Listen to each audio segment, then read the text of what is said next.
Hola chicos, ¿cómo están? Mi nombre es Jocelyn Columbus y vamos a tratar el día de hoy en el STEP sobre la transcripción y la translación. Primero tenemos que saber que este procedimiento se va a dividir en DNA, de ahí va a venir el pre-mRNA, de ahí viene la parte madura del mRNA y la proteína como tal.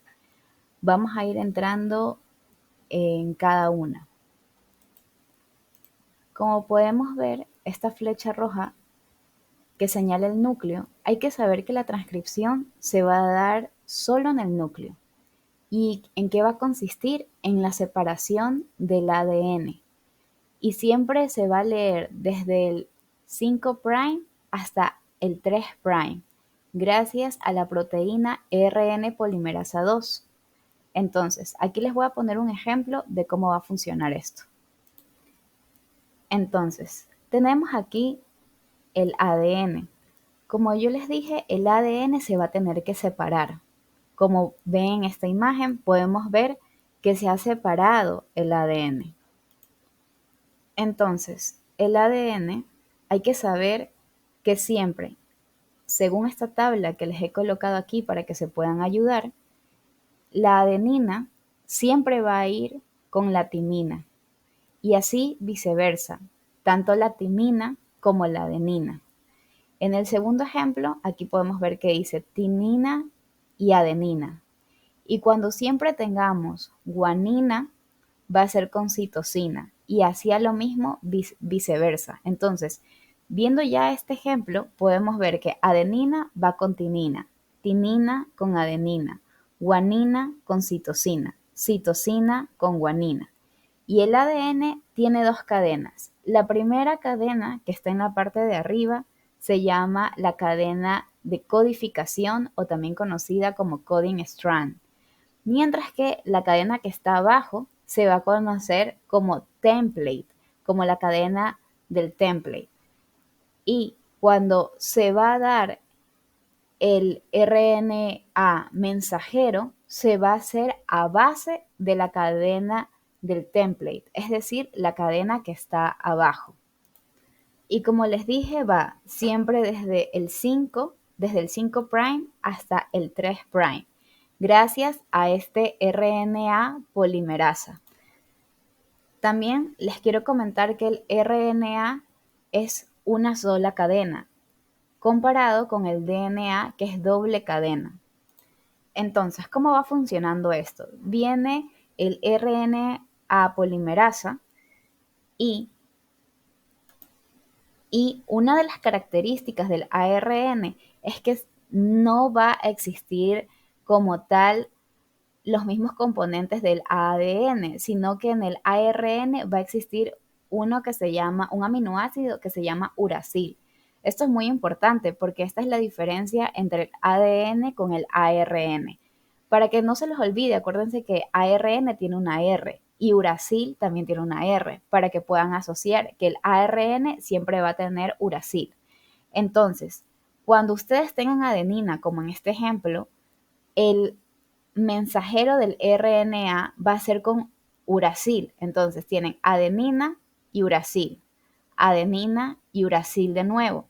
Cuando tengan citosina van a tener guanina y asimismo viceversa. Cuando tengan guanina van a tener citosina. Cuando tengan timina van a tener adenina y asimismo viceversa. Cuando tengan adenina van a tener timina. Pero la característica del ARN es que va a tener uracil y el ADN no tiene el uracil. Así se le va a pasar hasta que termine toda la cadena de ADN. Entonces, voy a tener un mRNA, pero va a ser un mRNA inmaduro. Y por eso viene ya la siguiente diapositiva.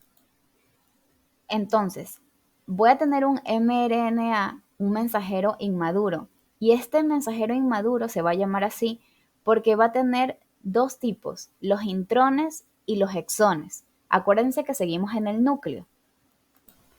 Entonces, una forma de que ustedes se acuerden es que como va a estar inmaduro, los intrones se van a quedar dentro. Entonces, acuérdense, intrones in, es decir, se quedan dentro de qué? Dentro del núcleo.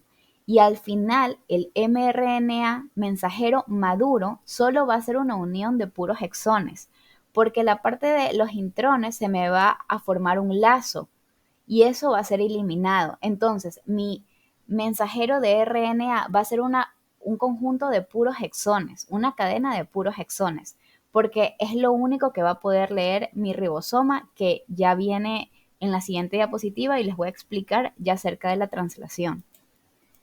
La translación, en cambio, se da en el retículo endoplasmático rugoso, como se vio en la flecha.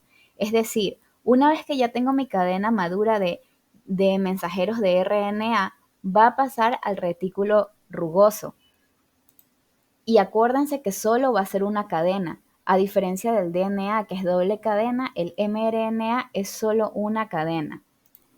Y para que se forme la translación, yo voy a necesitar mi ribosoma.